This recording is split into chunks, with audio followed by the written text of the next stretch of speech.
Mount Rushmore of Baseball movie characters. baseball movie characters. Characters in baseball movies. This was actually a lot tougher for me than This I was thought it was fun. going to be. This was fun. This was really tough for me because there's It so was- many it characters was- that I'm like, I really love that character, but like, do I like it more than this? I only had my Washington settled on. I had to really pour through movies to figure out my other three. I'm really in the same camp as Damien, as we were talking last week. Is that you ask me this next week, it could be a totally different list. It could, yeah. Right. Yep. All it takes is me watching a movie again. Like, I haven't seen Yeah, a lot of these right. movies Right. in a while. So like, Yeah. I'm just going off my memory. Like, oh, how did I feel? Like, and so that's kind of a good thing because you're kind of like, these characters stuck out, right? They stuck out. They transcend time. So yeah, they probably should be on the list. But like, if this is a personal list, so like, is it something that would 100% change if I was like, I don't know, watching these movies all the time? Like if I spent all last week watching baseball movies, would my list be different? 100%, absolutely. But then again, who's got that kind of time right now? Yeah. So, especially with the Masters on this week. But anyway, so we'll get into our list of the best characters in baseball movies. I actually replaced that last one. Yeah. So on the Wheel of Destiny, Mount Rushmore of is no longer baseball characters in baseball movies. It's Mount Rushmore of the worst sports figures. The worst sports figures. The ones that you just hate. Oh. So like my David Ortiz, Tom Brady, Jose Batista. Yeah, and then you have to come up with that fourth. Oh. Okay. That will be easy. That'd be easy. So the worst sports figures in history. Yeah. The ones that you just hate.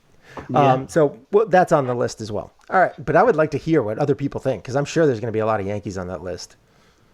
There's got to be a lot of A-Rods there. A-Rod probably would be on it. Yeah. So, all right, let's get into our Abraham Lincoln, Mr. Bryman, the Bryman. Is that where we're starting? Abraham Lincoln? Yeah, that's what we always start with. Abraham Lincoln. Rock and roll. Well, okay. Let's see what you got. So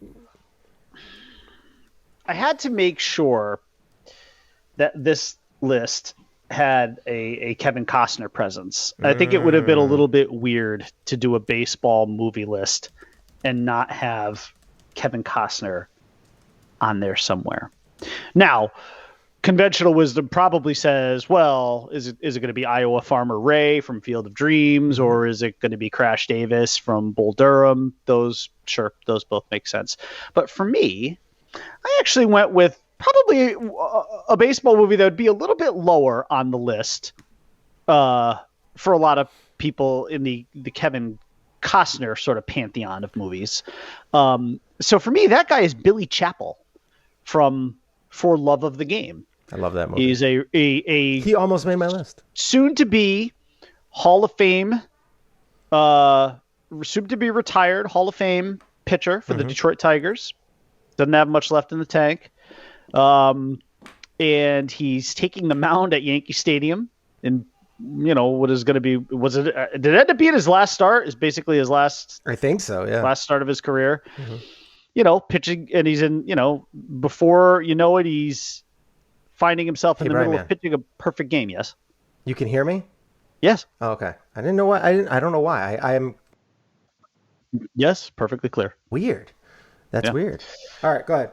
But yeah, no, he's but it's an interestingly made movie too, because it's as he's going through each inning, he's having these flashbacks, like of his personal life too, things that have gone on in his personal life with his ex-wife, whatever. And he's kind of working through all of that in the midst of the game. And the catcher is John C. Reilly. Right. And he actually did a really good job in that role, I thought. It is. It is a good movie. I enjoyed it. And I used to love. I loved that phrase that he would say. Like when he was in the moment, he would say, "Clear the mechanism," and he would just kind of reset himself. So yes, it, right. couldn't he couldn't do it. Yeah, he couldn't do it. I mean, that part, don't get me wrong, that's a little corny, but that's the Hollywood part of it coming through. So, I mean, the whole thing was basically how. But look, as you know, as I've said in past weeks, I always root for the older guy. That's just always been my thing. Ever since I was a kid, I've always rooted for the old man to come through and not the young kid. I kind of have always hated young people. I don't know why. Very strange. But like most people want to root for the young guy to be let the old guy step aside. It's the old guy's time to step aside and be the mentor for the young kid. I root for the old guy. It's just who I am. And that will probably play itself out a little bit on this list too, as you'll see. But so he would be my Lincoln.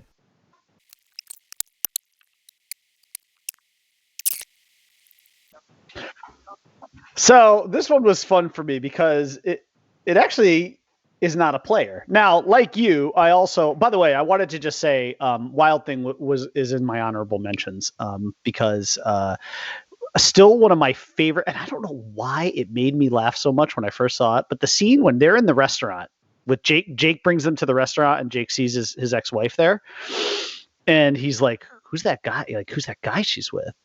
And Charlie just laughed thinking about the damn line because of the way it was delivered. And he's just like, and Jake Taylor's looking down on his wife with this guy, and Charlie Sheen just stone faced says, "Want me to drag him out of here? Kick the shit out of him." and the primary, they couldn't hear me. Oh, wow. What's that?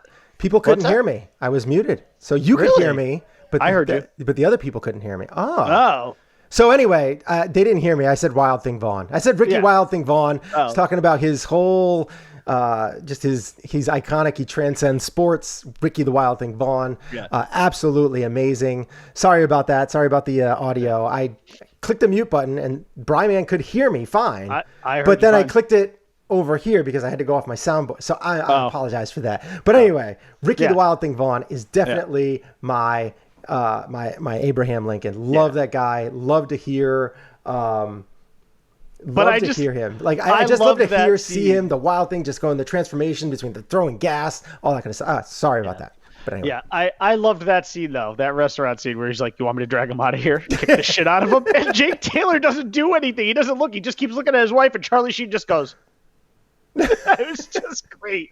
It's so great. I mean, it's just a stupid little moment. No, it was great. It was really funny. Yeah, it's awesome. So my Jefferson, sticking with the Major League theme, and this is where I went a little off script because I chose for this character not a player, an announcer by the name of Harry Doyle, played so masterfully by Bob Uecker. His presence in both of these movies is just tremendous. Bob Uecker is one of those guys, dude. Don't take him 2021. Don't you dare, because he's a fucking national treasure. Okay, and Bob Uecker is he was so great in that role. Let me just a few, if I may, just a few quotes from Bob Uecker as Harry Doyle. The probably the most famous one that we hear all the time, just a bit outside. How about this one? Just a reminder, fans, coming up is our Die Hard night here at the stadium. Free admission to anyone who was actually alive the last time the Indians won a pennant. Okay, then one hit. That's all we got. One goddamn hit. You can't say goddamn in the air. Oh, don't worry. Nobody's listening anyway.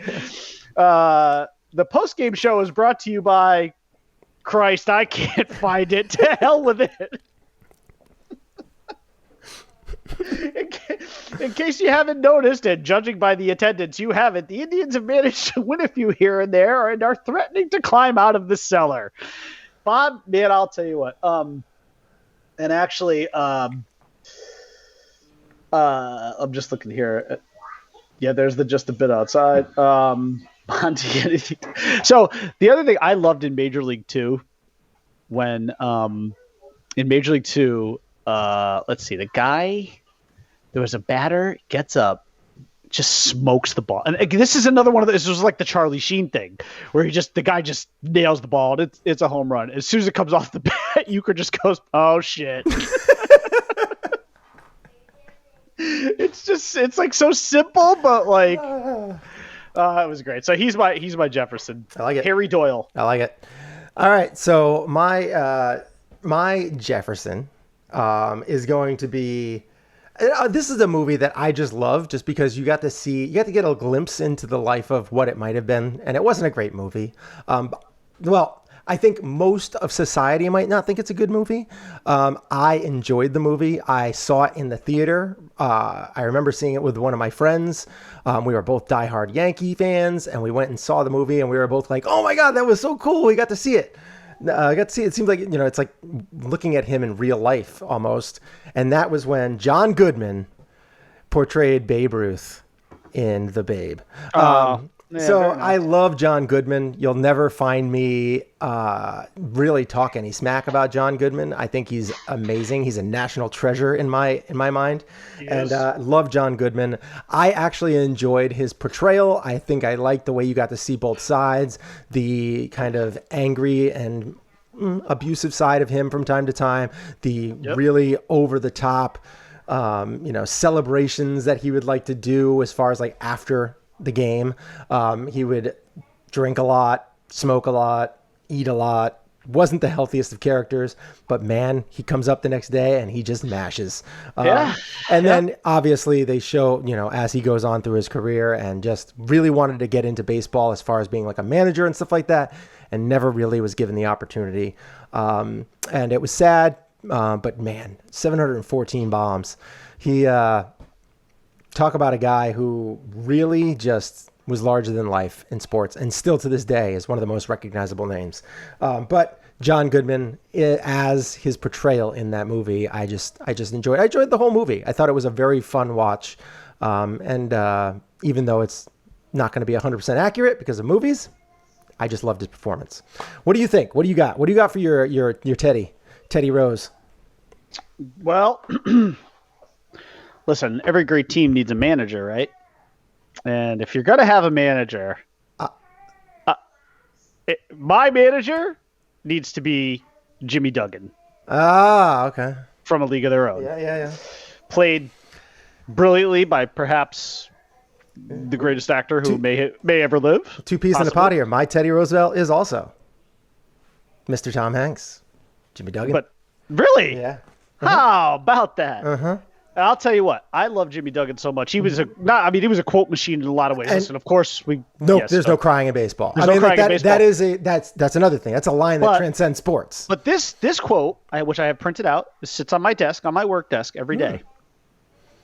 It's supposed to be hard. Over. Hold on, I'll put you on the full screen. It says it's supposed to be hard.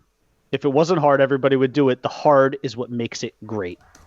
And this is one of my favorite quotes. Take a picture of that and send it to me. I need to just. You want that for your desk too? No, I'm gonna throw it over to. I just want to show my son. Oh. Maybe I'll have him watch the movie. It's a good movie.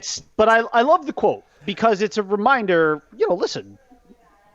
When I'm at work and my day sucks, it's fucking hard, and it is. I look over at that and I say, I remind myself, this is what work is supposed to be. It's not fucking supposed to be easy.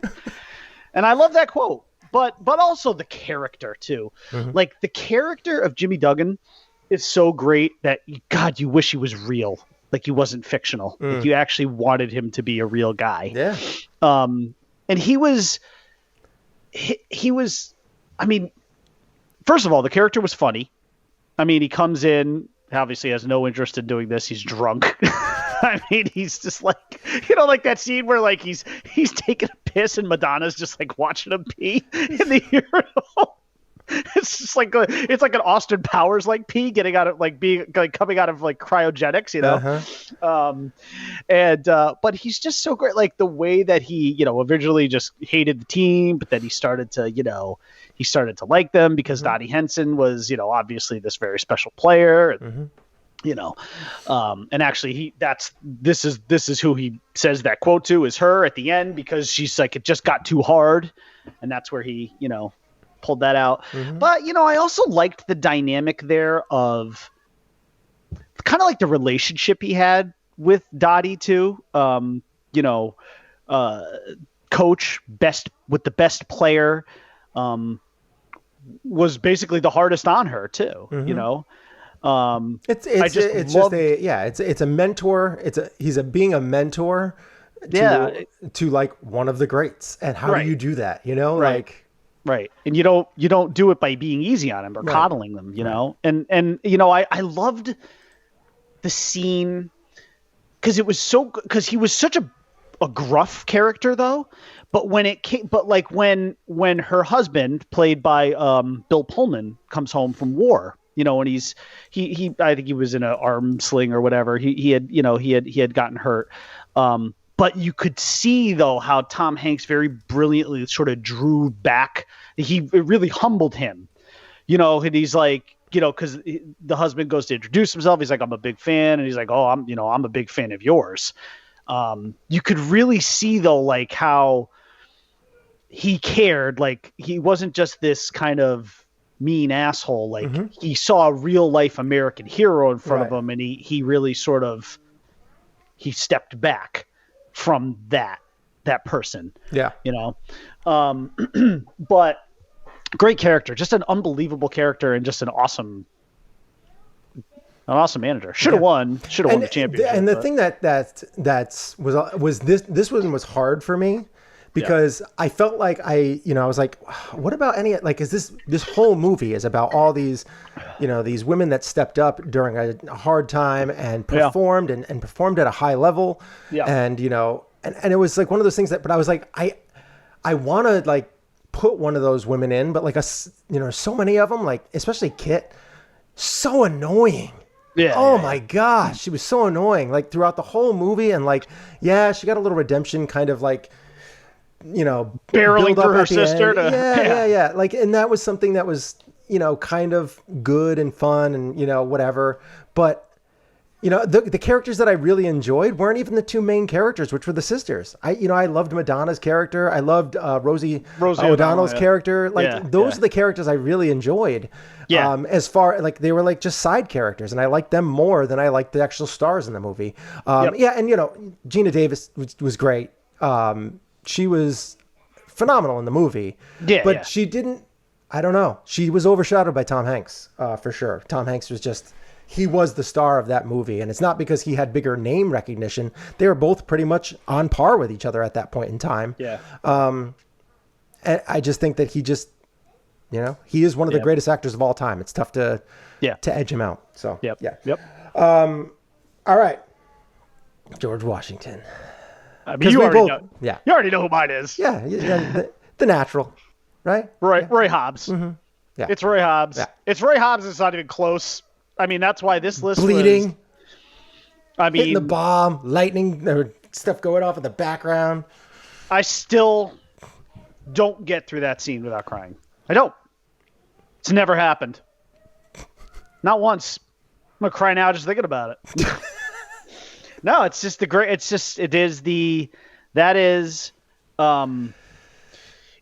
what's weird about The Natural too is it's kind of a weird story. I still struggle with the real life aspect of the story where he got shot. Yeah. Like, what was that woman's motives? Like, that part I still don't get. But I understand what they needed to do in order to make the story what it was, which was for him to have something that would take him away from baseball for a long time. And then all of a sudden, at this very advanced age, he gets back into it. But it's the perfectly named movie, The Natural, because he just was. Mm-hmm. He just was a naturally great hitter. And as oh God, what's his name there? Wilford Brimley, right? Played the coach. Yep. And he's like, and you're the best damn ball player I've ever seen. And he was like, what, supposed to be 36 at the time? I don't know how old Robert Redford actually, and Robert Redford played that role just amazing, spectacular, beautifully. Right. Another That, very good actor. but just the, you want to talk about like just a great fictional baseball movie. The Natural has all the elements of drama with a little bit of kind of intrigue in there too, but because he's trying to suppress this part of his life that's very dirty, very ugly, but I even love, like, right from the beginning of the movie when he's kind of portrayed as a young man, and and he they're on the train there or whatever, and like what's that guy's name there who's supposed to sort of be like Babe Ruth, but they called him the Whammer.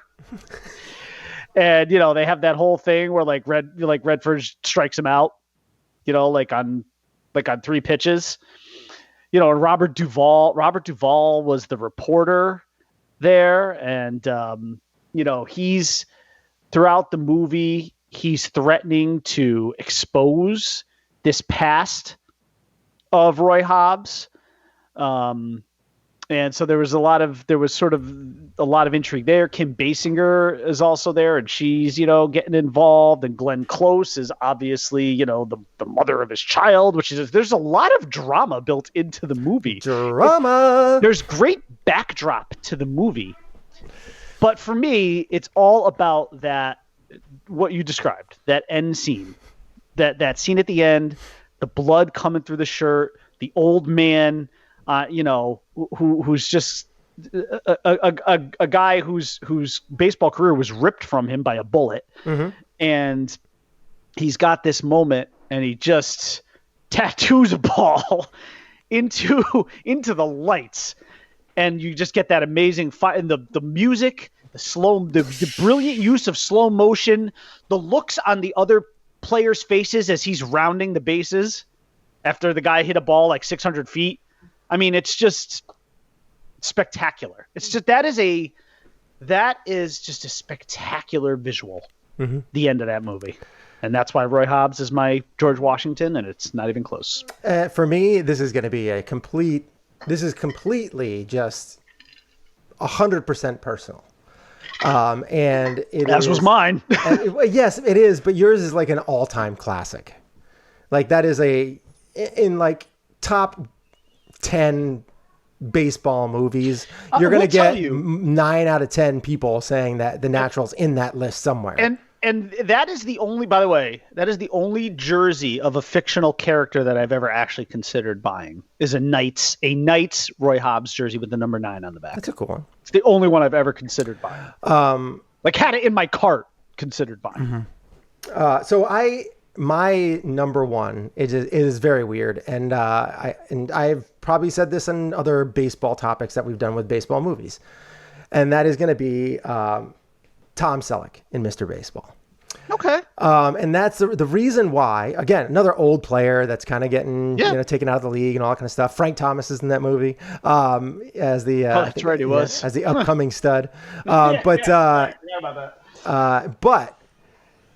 the reason why, so one, I love the movie, and every time that I would get into a slump in baseball, I would watch that movie. And there's a couple of scenes in there that it would help me get out of it. And Tom Selleck get you out of your slump? He did. And it just was one of those things and the reason why is when he started flipping him the golf balls. Yeah. So he could see the ball and it would look bigger. Yeah. And I would watch that movie. I would see that. I would do that. And I would get out of my slump. Wow. But I had to watch the movie. I couldn't. Can't think of a better reason to have that as your top. It would be every time, and I liked the movie too. So yeah, and it was one of those movies that I just enjoyed, and it would help me get out of my slump in baseball. And thank you for flipping the golf balls, which leads me into my later passion in life, which is golf. Yeah. So wow. That's, you owe a lot to Tom Selleck. You should write him a note or something. Just I don't know. Right, because right now, maybe I'll just get rid of my beard and just keep a stash. I think all Tom Selleck is doing right now is hawking reverse mortgages on TV. So, Which by is the terrible. way, Don't do that. It's terrible, but boy, does he make it compelling. Because he's good. He could sell ketchup to a man in white gloves. I forgot what's the. He could sell a ketchup popsicle to a man wearing white gloves. Ice That's the Tommy to an boy. Eskimo. You know, Right. It's one of those. Yeah. You know, you could get a good look at the butcher by sticking your head. No. Never mind. So I gotta go back to Tommy Boy always. Yeah, Let's anyways. get some honorable mentions. Let's just give a couple real quick. Again, Wild Thing probably would have been the next guy to make this list. Also on Major, there was a couple from Major League: Willie Mays Hayes, Pedro Serrano, all of those guys. Jake Taylor, even. I mean, my goodness, you could just run through the damn Major League gamut. Obviously, Crash Davis from Bull Durham should be there. Him as Ray, the Iowa farmer, didn't really do much. For me, I think Tim Robbins actually in that movie was really great. Mm-hmm. Also, what was the one that Bernie Mac, Mr. 3000? Mm-hmm. Yeah, just because I just wanted to get Bernie Mac on the list too, just because I love him so much and miss him. So yeah, that'd probably be it. That'd probably be mine. I also there's love plenty Tanaka. out there though. Tanaka's great. Yeah, Tanaka in Major League too.